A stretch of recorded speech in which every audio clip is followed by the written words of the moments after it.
The topic is the Civil Rights Act of 1964 and the Tennessee Human Rights Commission. And we're talking to the Executive Director of the Tennessee Human Rights Commission, Ms. AGooding. And of course, Ms. Gooding, before we had our break, I think I sort of interrupted you when you were explaining some of the exceptions in reference to the difference between the federal statute and statutes of various states. Let's continue. Let's give an opportunity to continue that. As I was saying before the break, that under Tennessee law, we began looking into or investigating complaints when an employer has 8 or more employees, as opposed to on the federal side where it is 15. Then that allows us really to deal with, when you think about it, more smaller businesses as they're concerned.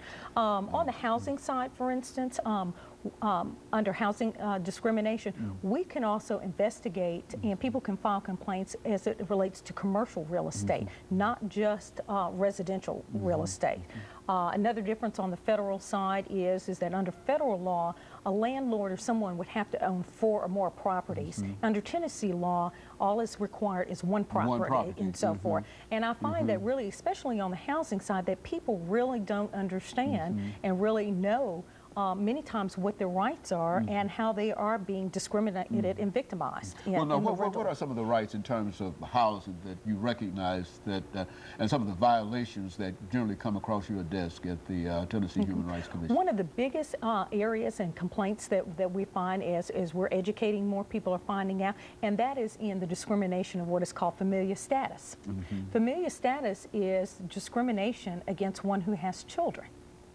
People are still, many times we find that people still believe that someone can advertise or say no children and so forth, when actually, in fact, that is against the law.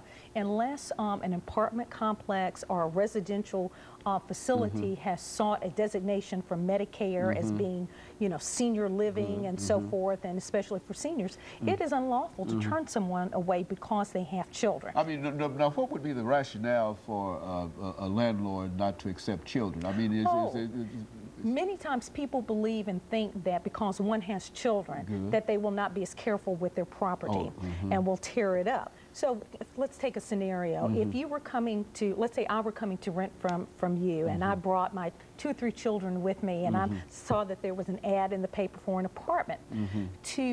For you to tell me that it was not available for rent because in the back of your mind you're saying, I don't want those kids tearing them up. And then the very next person comes and they don't have children and you rent to that. If I found that out or suspected that that was the case, and I go and file a complaint, then we would initiate an investigation and begin looking into the records of that landlord, what kind of ads they placed, might even send in what we call testers.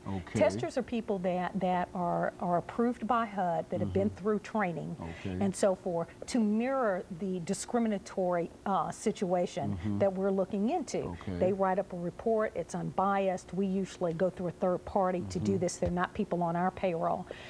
And through that then would confront then the landlord about the findings and so forth, and attempt then to get some type of relief for the complainant.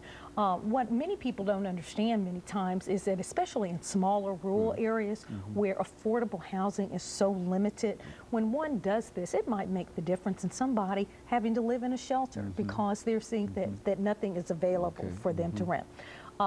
It is, however, lawful for that landlord to ask for an application from everybody to check references. A landlord does not have to rent to somebody who has a history then of tearing up the property, of leaving without paying and so forth. So you see how we're getting at that. What it is unlawful is just to decide because the way somebody looks, their ethnic background, or the fact again that they have children, or maybe even have a disability. Those blatant. Right, exactly. Under the law, it looks at all of those things. Now, does the Tennessee Human Rights Commission also enforce the Disability Act of yes, we do.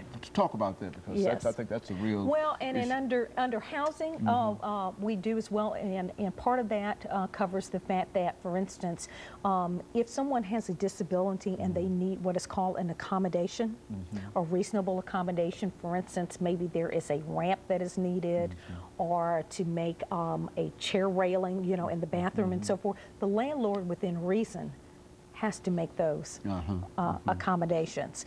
Let's say for ease of the person who's disabled, if let's say they were living on the top floor, and we actually had a case like this, where a couple who had a disabled child lived on the top floor of an apartment, wanted to move down to the bottom floor. The landlord wanted to charge that person a fee, a transfer fee to do that. Under when you have a disability, you are exempt from that, and so forth. But they can charge a transfer fee under ordinary circumstances. Under ordinary circumstances, right? If there are no other issues and so forth. Again, you cannot, for instance, bar someone from having, let's say, a dog or a pet if it is used to help someone with a disability and so forth. Under a CNI dog, for example, would be permissible even in an apartment that said no pets allowed. Exactly. Exactly. And so in a real sense, the Tennessee Human Rights Commission plays a very, very important role. Extremely, extremely.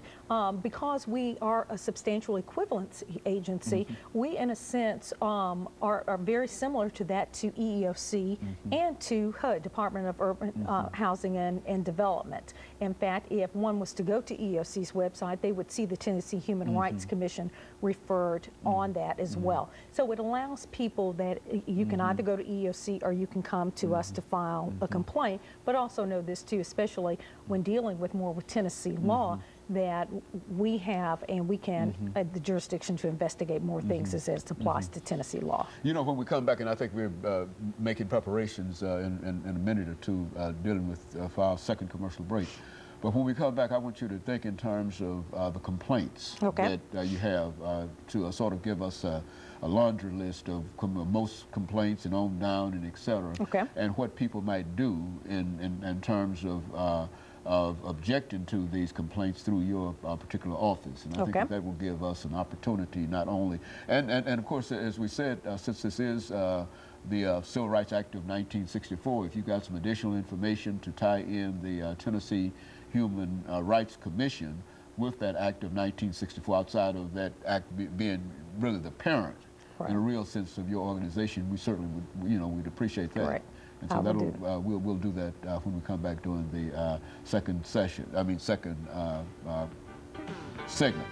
But now I think we've had some good information, and this is essentially what we wanted to do, because I think that over the next few weeks with these shows, folks will have a better understanding of the Civil Rights Act of 1964. And of course, we'll be back with our audience following this very, very short commercial break. We're talking to Miss Amber